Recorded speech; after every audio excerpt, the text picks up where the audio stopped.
onto your seat, baby, cause this one's a screamer.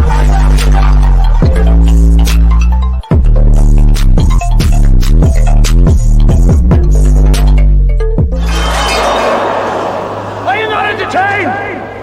Are you not entertained? So time comes out with another Hollywood Hot Topics. Let's first get started with Akademiks. Okay, so y'all know Akademiks has been online beefing with the girls and the guys about some things that have been done online. Okay, first it started off with Glorilla. So he had a problem with Glorilla over what she did to Kai Cenat, over blocking him because of a whole unfollowing of she unfollowed him and blocked him because he didn't like the song, the cha-cha beat, cha-cha beat, which we gonna hear you talk.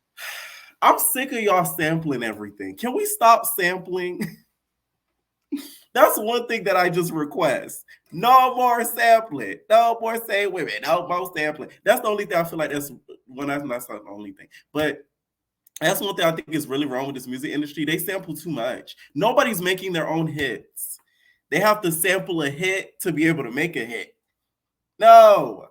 A lot of older songs were sampled, don't get me wrong, but a lot of older songs that were hits were not sampled as well. I feel like this generation can't do it, okay?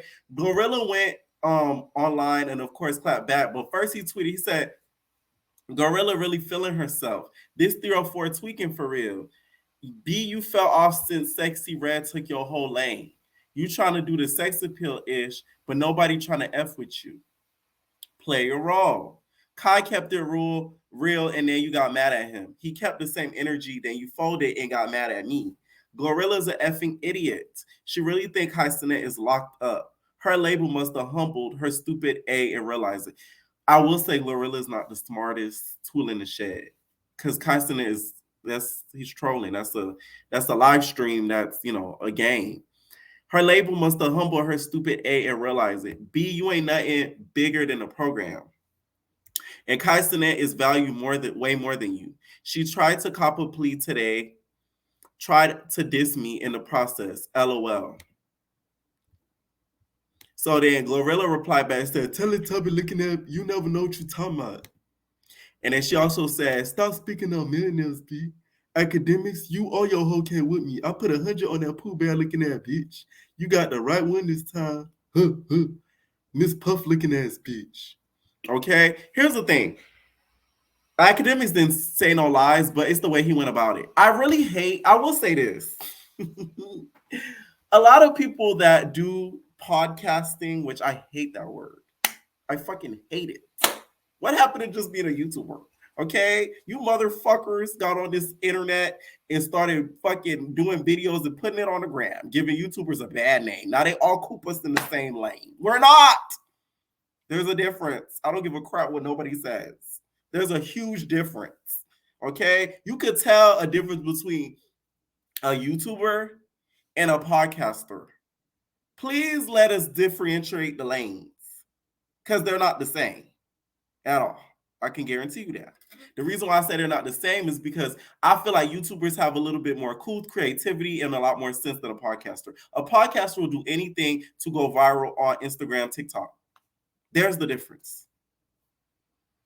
Anyways, he said it right, but another thing too, a lot of straight male podcasters, because we're going to call them podcasters, they get away with stuff like this, and it bothers me. I know a lot of people did go in on him, but let a gay guy say, oh my God, the internet would have blew up. Oh my God, it would have been like, they always hating on women. Always hating on women. It would have been one of those. He said some right things, but you call her a whore and stagger spot and all this type stuff. To me, Glorilla is extremely sensitive, because her music, to me, as of after she dropped Tomorrow, it didn't hit like that. I feel like she tried to cater to what she thinks the audience wants from her versus what is actually herself musically, and that's where she kind of faltered and she failed. Because we don't want this sexy red aesthetic. That's not Glorilla. Your voice is deeper than Akademiks. Who do you think you're gonna fool with a sexy aesthetic? It's just not gonna give for us. It's not gonna happen. So I feel like had she stayed with the tomboy aesthetic, the left eye aesthetic, where she raps and she doesn't try to do the cute girl stuff, which you could be a cute girl in your era and do it, once it's deemed necessary. But it's like she's trying to, be a little bit overtly sexy. I will say that. Academics, though, I feel like he's trash. Sorry. What happened to the camera quality, though? This is my whole thing with Academics. Why ain't camera looking like that? Like, get 4K. It be looking so bad. Like, it's so blurry. Doesn't he stream mostly on Twitch, right? So his camera quality to me is never sharp. I've streamed on Twitch before. Follow me on Twitch, by the way, Ever Entertainment. I ain't got that much followers, but hey, support the kid. Okay? But his camera quality is always, it looks like he's recording off a Cricket Mobile. It's not even like a 4K camera. That's what be really getting me with Akademik. Every time I see his videos on Instagram, so I'm like, why does it look like that? That's my biggest complaint with Academics. So it didn't stop there. Glorilla kept continuing and kept going and wants, to really line up that fade. All right. She said, Academics, you owe your whole K with me. I put down 100K on that Pooh Bear looking ass bitch. You got the right one this time.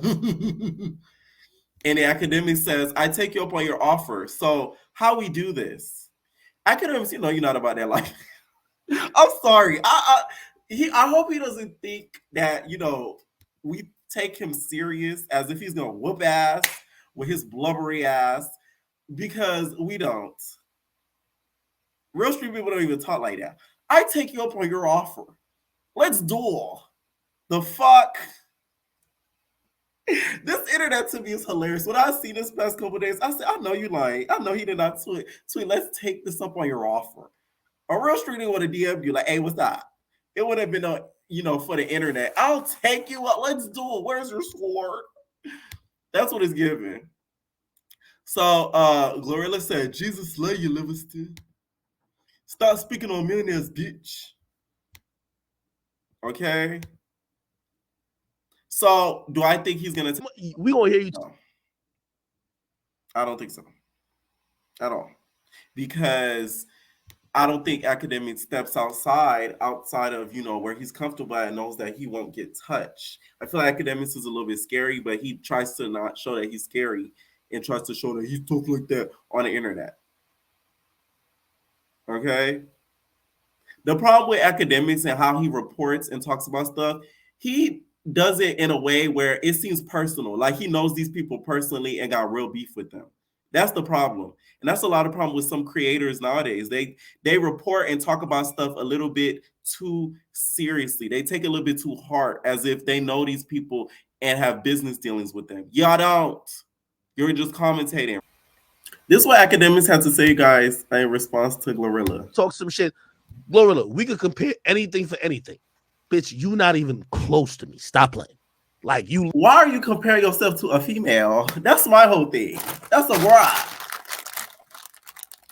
But y'all be mad at the gays for, talking. But it be these straight niggas on y'all. I'm just saying, okay? I just don't get how there's any comparison. You rap. I mean, she raps, you podcast. So I just don't get the whole comparison. Now, I will say, Glorilla, you're sensitive because you said don't speak about millionaires. I think he's a millionaire. I believe he makes close to $1 million or millions. So that to me was ignorant because he didn't do your research on Buddy Boy. Literally a little whore, a little ghetto ratchet bitch from motherfucking Memphis, Tennessee that Gotti done put on. You can't compare to me, shorty. I hope. Stop motherfucking playing, nigga. KC. Twitch. Live shit, nigga. KC Twitch live shit. Yo, let me give another real criticism. You know the problem with you, Glorilla, is that when you're like KC Twitch live shit and all this little tough talk you try to have, I think you're drunk off of Four Loko again. Here's the reality of it.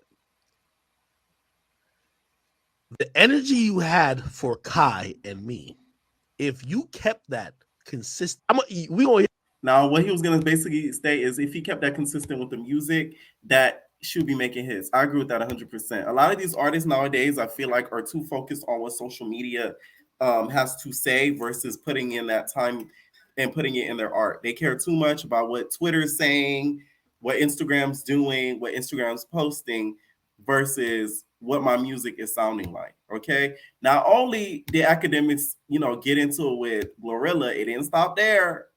It went further into the City Rise. Okay. Now, he called out the city girls over their lack of music passion and the fact that they should quit music because it's just not in them. Okay. Shorty got a DeLeon bottle in front of her more than she got to talk about music. She talks about DeLeon. You know whose liquor that is? The nigga who's fucking her. How city girl behavior is that? What? They talk about, oh yeah, there wasn't a lot of promotion. Yeah, I'm going to tell you why it wasn't a lot of promotion. Because when it was time for you to promote,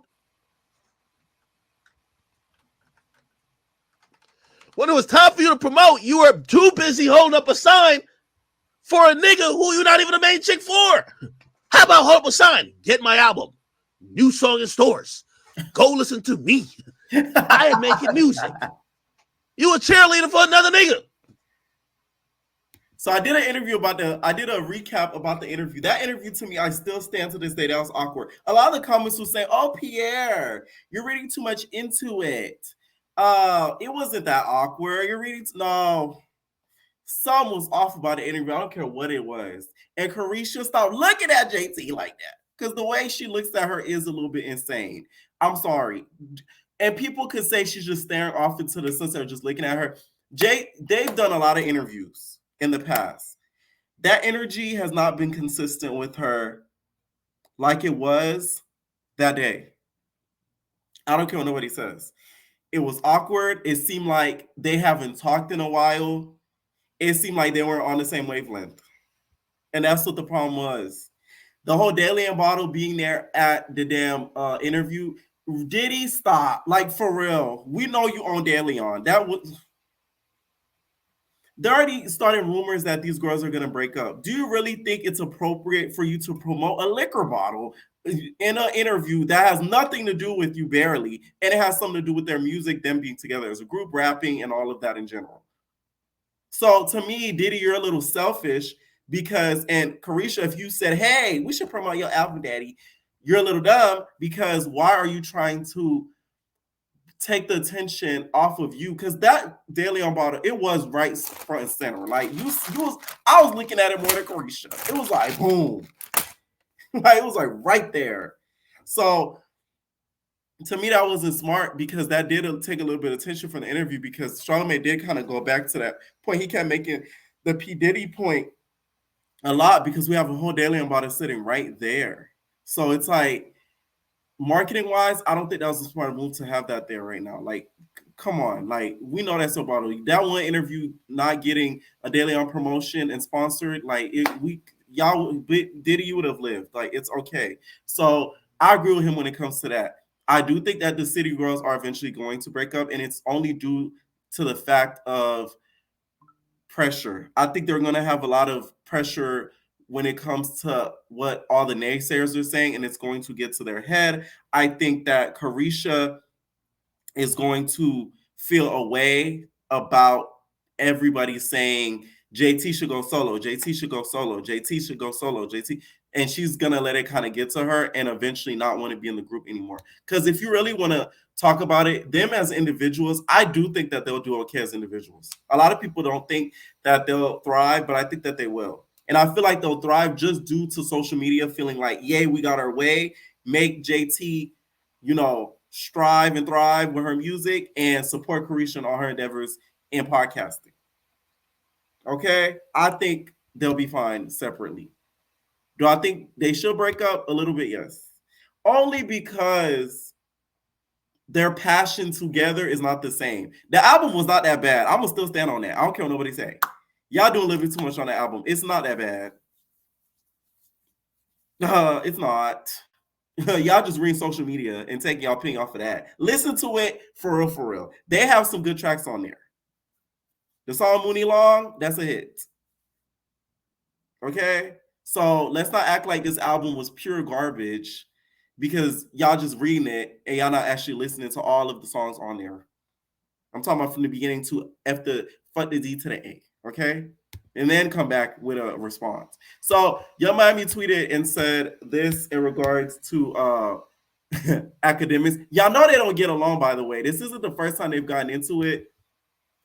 Young Miami has claimed that P. Diddy has checked Akademiks before, but I don't really believe that because of some of the stuff that he said about her. So Young Miami tweeted said, if the city girl's over, why be a nigga keep speaking on us at every interview? Okay? Now, y'all know what the boy do, so y'all can't get too mad at what he does. He already has pressure on y'all because y'all already got into it before. So I wouldn't even have given him a response. That's the problem with these celebrities. They're too busy about what people are saying, to worry about what people say on social media. You literally gave him clout. Or as Krishan would say, you gave him clickbait. Like, you literally gave him clickbait, nigga. Like, you should have not said anything. That was the problem right then and there. Okay? So, of course, Sister Rye, Santana is defending Akademiks, which they've gotten into it before as well. And Akademiks, I feel like Santana gonna whoop your ass. No shade. I really feel like Santana will really put the pause on Akademiks. Akademiks doesn't come across as somebody who moves fast to me. We've seen Santana busting in Big Debbie Cakes and doing that dance that he do, dancing like Big Banger on the stage. Santana moves quick. Don't let them big hips and then Big Debbie Cakes fool you. He moves quick. Now, you on the other hand, Akademiks, it look like you get out of breath from speaking too long on the podcast. You be drinking Coke and all that type stuff. It don't look like you're in shape. Santana might be a big rock, but it look like he's in shape. That's the difference. Carisha said to you, what the fuck, how Carisha put about you is how she put about you. Me being her best friend, that don't have nothing to fucking do with me. In the hood and in a lot of urban cultures, when you see boys that are acting feminine, that are being messy, that are being extra and doing fag shit, that's what you address them as. Even as me being a gay man, I don't move like a fag. And it's a lot of other gay boys that's feminine or whatever, but everybody don't move like fags. Period. That's facts. One thing I try to keep here, I try not to be too messy because it is a reputation of that. Okay, so Santana speaking facts in regards to that. I remember the other day. Let me tell y'all something. There is a difference between a fag and just a gay guy because there was a I'm getting messy, but I'm not gonna say no name. So it's like, you feel me? I do it my way. There's a content creator who hates another content creator. I was doing the after show and I see him commenting about the other content creator. My job, y'all know me. There's only a couple times y'all caught me talking like really bad about somebody that does, social media or whatever. I'm like, you think I'm finna add you to the after show so you could talk crap about that other YouTuber and then bring me in the mess? No, I don't know this YouTuber like that, so I'm not finna just add you so you could talk crap about him. I blocked him immediately. Like, y'all so messy to me. Like, I see you backstage waiting so that way you could go on there and bash him and talk shit about him. No, we're not doing that over here. That's the messy fact shit that Santana's talking about. Like, why would I allow you to come on my platform to bash somebody else and I don't have a problem with this person? That's weird to me.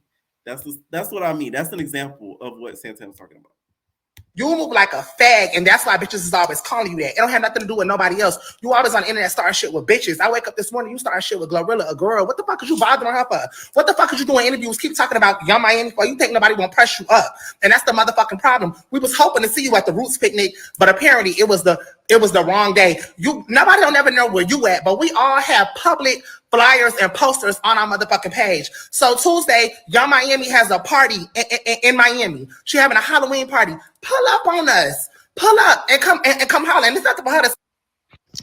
It's nothing for Young Miami to ever say to you because she a girl. You a man. You a nigga. And you doing an interview talking about, oh, I was about to beef with Santana, but I had to bow down because I was gonna lose. So you mean to tell me you could publicly bully a bitch on the internet every motherfucking day, but you don't want to get into a spat or a combat or a physical altercation with a motherfucking gay boy. But you like to argue with bitches though. Stop playing with people. The bitches don't play on the internet. So Carisha got a party on Tuesday in Miami. And pull up. If you don't have to say nothing to her, come. I want to talk about the City Girls. Okay, so he did clap back, and he called him a bate boy. You know, he used that Jamaican homophobic tactic. You really think that he's really doing him a big one? Ain't nobody scared of you, Akademiks. That's what is so funny to me. Just because we see you slap Smiley a couple of times, because if y'all don't know, that's true tea. Akademiks, that's Smiley's ex or dealing with. I don't know. Y'all heard it here. Anyways, okay. This is what you have to say towards here on out, man. Let's everybody know, man, I'm cool with the LGBT community, but no man like motherfucking saucy Santana could talk to me, nigga. We spit in your face, nigga. Me and you couldn't even have a conversation. You's a cocksucker, nigga. We don't talk to niggas like you. Boy, you need to go get right with God, nigga. Go get right with your mentality. Look in that mirror, nigga, and figure out what the fuck going on with yourself. And we ain't indicting all homosexual people or people who whatever, but a nigga like you, we know you got a mental illness, my boy. You got a mental illness, my boy. You trying to mix it up with a nigga like me. Nigga like me don't got nothing for you, gang. I don't know, like, listen, I'm an ugly nigga. You see how the tone changes as if he's trying to act like he's all tough and buff? When I tell you, this internet is a funny place. It's not real, by the way. I'm telling you. The stories that I've heard and I've been told, oh my God. Y'all would gag at some of the real life that some of these people live that does not add up to what they portray online. I can guarantee you that. Bitches love me because I got the bread. I got the bag. I got the millions. I understand. Why the Exactly. Girls like you because you got money, not because they like you because they like you. They don't like you because they're attracted to the blubber. Okay? They like you because they're attracted to the bag. There's a difference. fuck a bitch ass nigga like you even trying to talk to me, nigga? I don't fuck niggas, man. It's a lot of these niggas go deal with that T-boy. And when we see you, we just laugh at you. And nobody ever ducking you, and you will never do nothing to a nigga like me. I got my address up everywhere where my headquarters be. You could pull up, DM me right now. You can be there too. That's how you know, Akademik, you're not really on that type of mind frame. Because the headquarters, what are you? An evil villain? Meet me at the headquarters. Let's duel. Let's battle. Okay? This is just bad. This is really bad. Tomorrow, I don't care when you, and if you ever look at me in the wrong way and you look upon me with a Batiman smile and try anything, to God be the glory, man. That's my whole thing too. Anytime that dudes like this get into it with gay guys, they automatically assume that that a line of defense is going to be us trying something that they might be sexually uncomfortable with. No, we don't want to beat your ass. What the fuck do you think? Like, you really got to be smart when you reply back to beefs. To think that he would. Oh, man. Great things he has done. I want to say, because, you know, I'm telling you, my heart was, I was born in Spanish Town Hospital in Jamaica, nigga. I grew up and I seen the worst things in my life. When I came over here, I had to be tolerant and a bati boys like motherfucking Saucy Santana. Nigga like that would never, I swear, if he was in Jamaica, I swear he would never be able to speak like this to me without real repercussions. But of course, we in America. Because he's a king, y'all. Just playing this internet. Akademiks, you keep. Okay, so Saucy Santana replied back to this, and he said he doesn't want to meet him at the headquarters. See what type of nigga we dealing with right now? Pull up to your headquarters. Headquarters. I'm not gonna lie, Akademiks, you said headquarters like you was the evil villain on Phineas and Ferb. Okay, the one who's always trying to take down and ruin Phineas and Ferb's summer. Okay, he always was at the headquarters. Let me find out you an evil villain. Niggas is in the streets.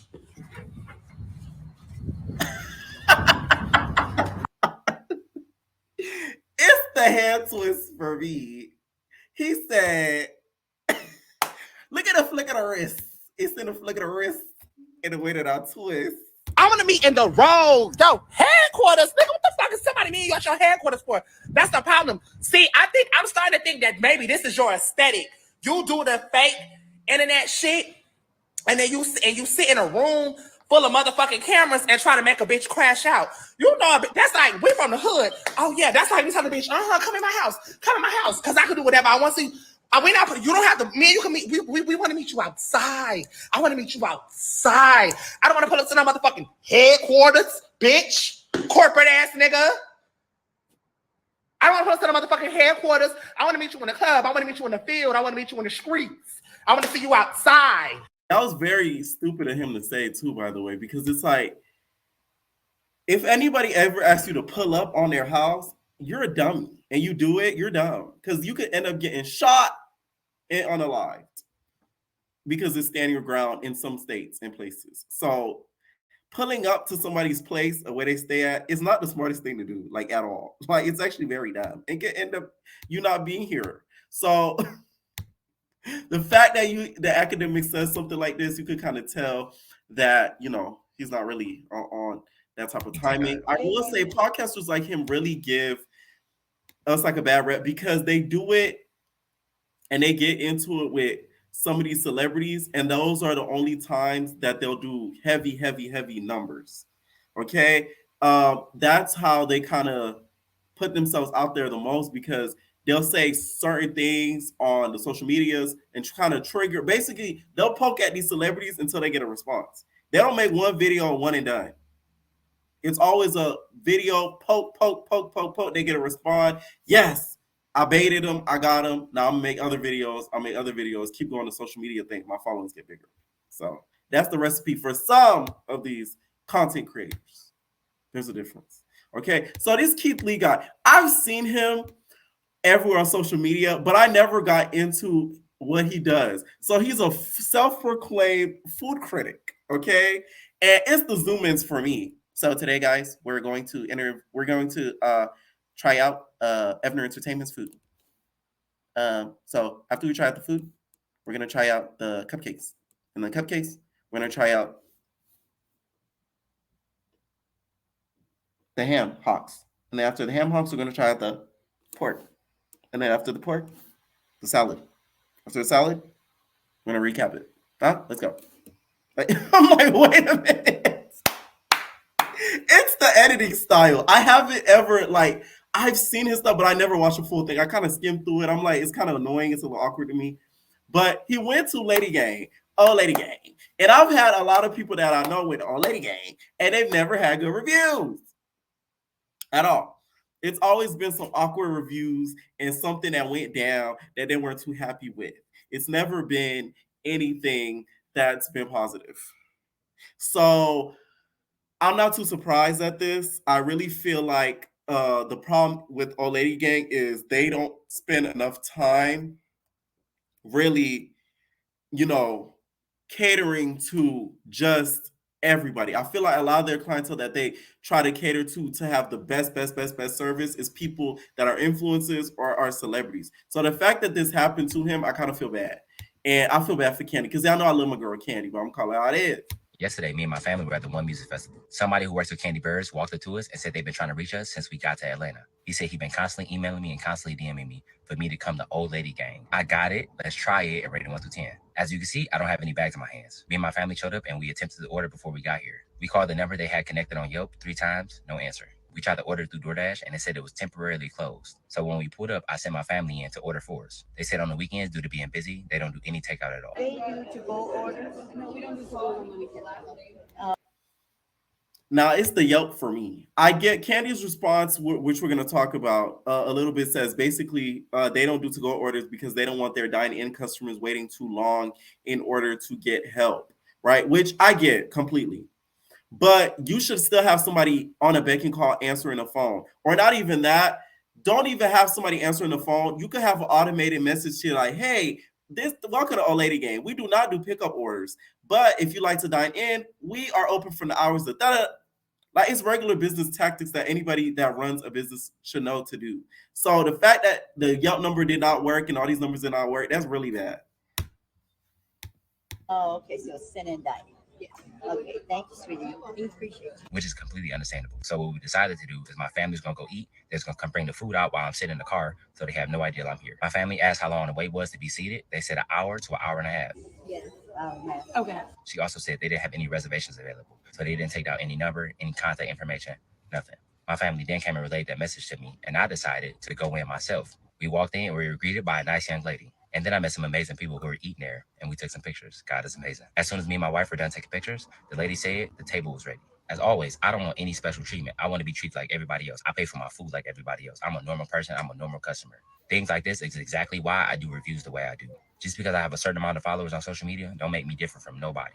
My mom, my mom-in-law, my sister, they all paying customers just like me. So I want them to be treated just like me. So I asked how long the wait time has been today. She said an hour to an hour and a half. So which I then asked, how were you able to sit me in 5 minutes? This is her response. How long are you looking for as far as waiting? I'm just gonna sit up there. 5 minutes. I'm gonna wait. This call came. Now it's whoever first come first serve. Again, my family just attempted to eat there less than 2 minutes ago. I then told her I changed my mind. We're gonna go eat somewhere else, and I said, God bless you, and I walked out. On second thought, it's okay. We're gonna go to eat somewhere else. So I appreciate it though. For sure. Thank you. God bless. Thank you. Y'all have a great day. Have a good one. Have a great day.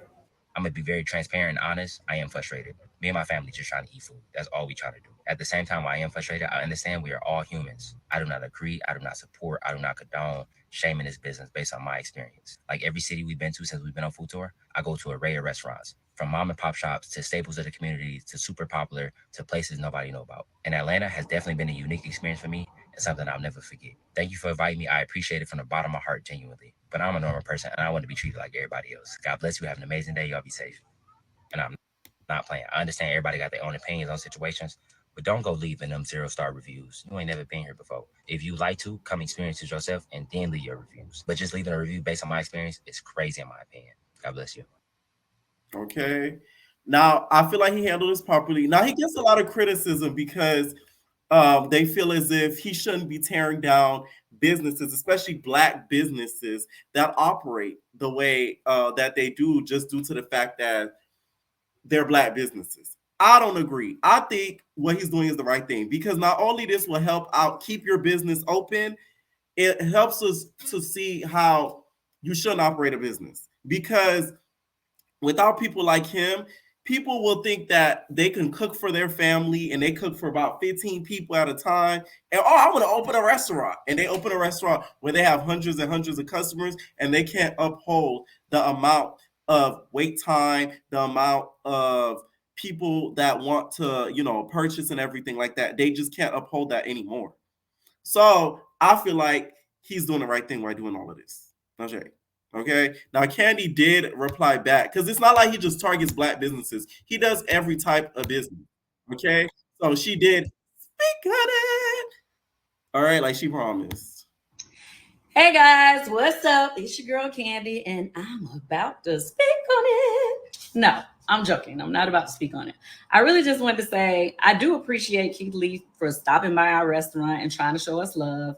It is very unfortunate that we couldn't serve him and his family. We would have loved to, okay? But he's right. We don't take to-go orders on the weekends. And the simple reason is because we do love and appreciate the people who come and support our restaurant. On the weekends, we get a lot of community support, people in our city that show up for us, as well as a lot of people from out of town. So with that being said, we don't want to overwhelm our kitchen by having to, have such long times for the people who are actually at the restaurant, plus having to do to-go orders, because obviously that would make the wait times even longer. So that's the reason for that. For those of you, I saw a couple of people was like, why wouldn't they take to-go orders? Hey guys, what's up? Yesterday, me and my family. Now, I think that her response was appropriate. Here's the thing.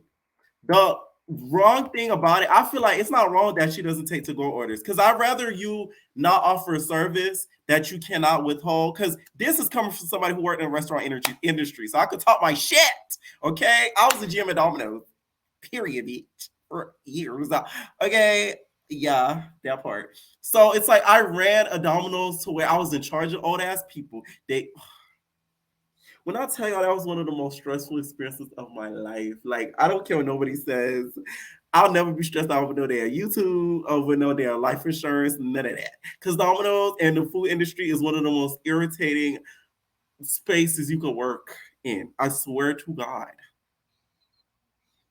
Because especially it's a corporation. So you can't, your word mean like what you say really low key doesn't matter in the end of the day, right? So there'll be times that people would order for delivery, carry out all at the same time. We get a whole bunch of orders all at the same time. The people come to the store to carry out not ready. And then we got to make it in front of them and they stand there like, they looking at us crazy while we're over here trying to cook. Because we got to stretch out the piece.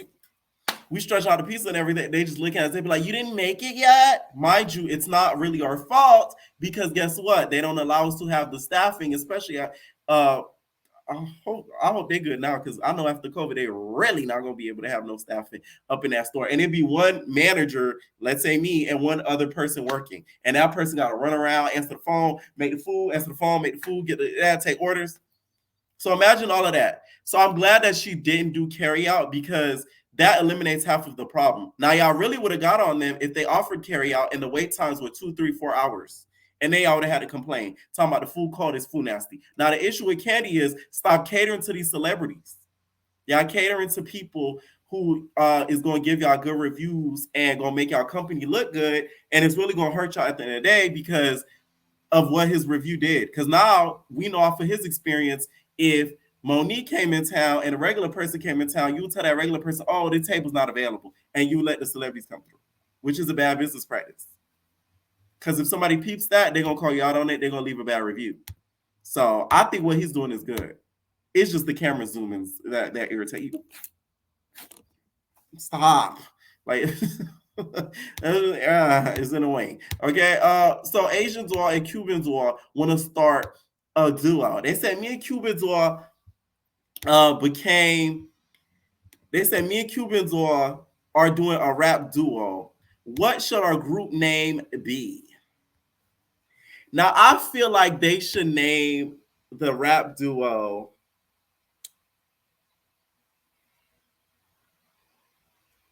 The Dollhouse. Dolls Kill. Oh, that'll be another one. Dolls Kill. Now, do I think they should do the rap duo now? No, it's far too late. Y'all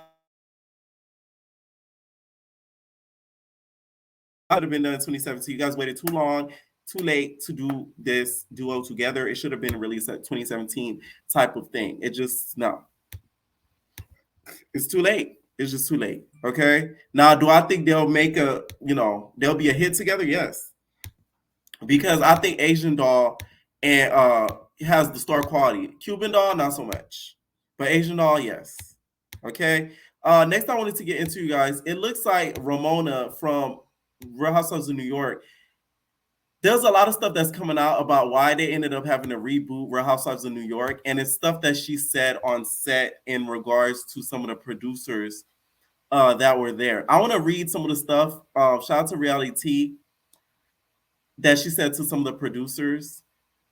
So they said, let's talk about the hot sheet. The hot sheet is a document that details on-camera dialogue and action within production. The comment Ramona made that she vehemently denies made it to the hot sheet in Andy Cohen. He responded, these are incredible reads and will be amazing episodes. The fact that this particular journey through white fragility ends with Ramona DMing Bryan Cranston is next level. So she reportedly said to a black female employee in production, there's so many, this is how she taught y'all, so many guys in here now. Please don't change your hair because I'm not going to be able to remember anybody's names, okay? I'm not going to remember anybody's names. So she said this to somebody that was black that was working there.